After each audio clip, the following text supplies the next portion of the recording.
Hey folks, I want to talk to you about a couple procedural things that we do at the maintenance department that maximize your uptime and minimize your downtime.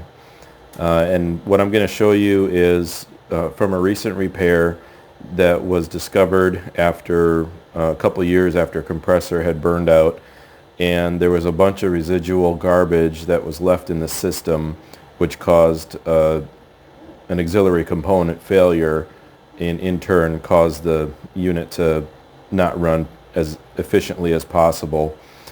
Anyway, I'm going to flip the camera around and show you what I got going on.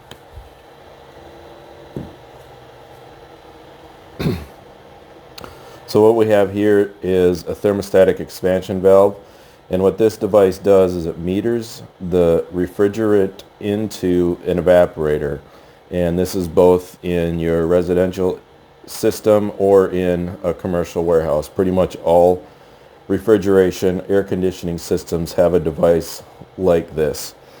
What happened is there was a compressor change out. When that compressor was changed, it leaves behind a whole bunch of residual contaminants, and those contaminants range from acids to waxes and a host of other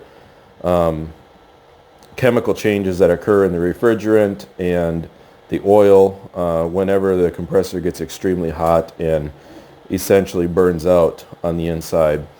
And so the first thing I discovered was this strainer.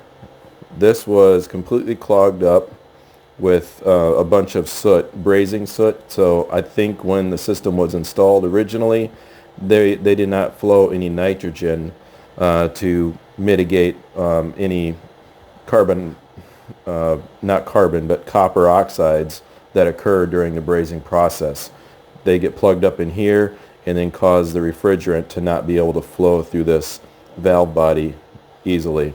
After the compressor burnout, you can see that this spring has a lot of roughness on it, and the shiny stuff is actually a wax that builds up after the coils get very, very hot and produce a bunch of contaminant in the refrigeration system.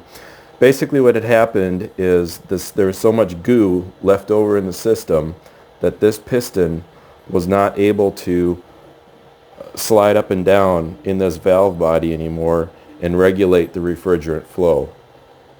And so what that means is you have an evaporator or your cooling unit that is incapable of properly cooling the space that it's designed to cool, whether that's your house or whether that's a commercial freezer.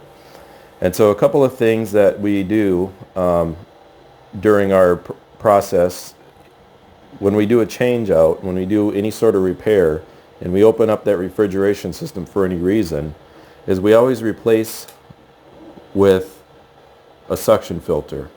And so by putting a suction filter in there, any contaminants that were left in the system will come back and they will get caught in this device, and then subsequently when this plugs up we change it out. It actually has a tap on here so we can monitor when it begins to load up with debris and we need to come in and change it out.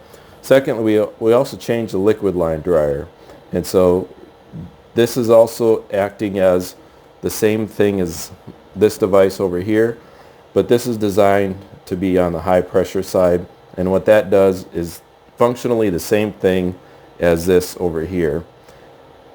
It's just capturing it in when it's the refrigerant is flowing to the evaporator. This is catching it when it's flowing away from the evaporator back to the compressor. So this protects the compressor.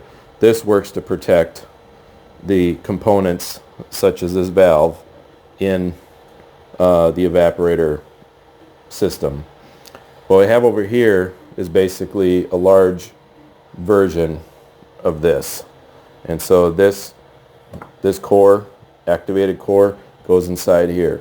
Now, a quick note about this HH designation at the end of this core and on this dryer here means that it would have caught all of the garbage that ended up on this device and is currently circulating through that HVAC refrigeration system.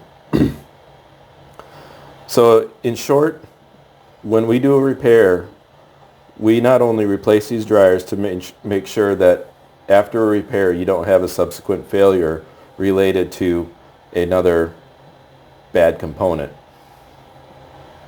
Secondly, we also will flow the system with nitrogen so that any brazing that we do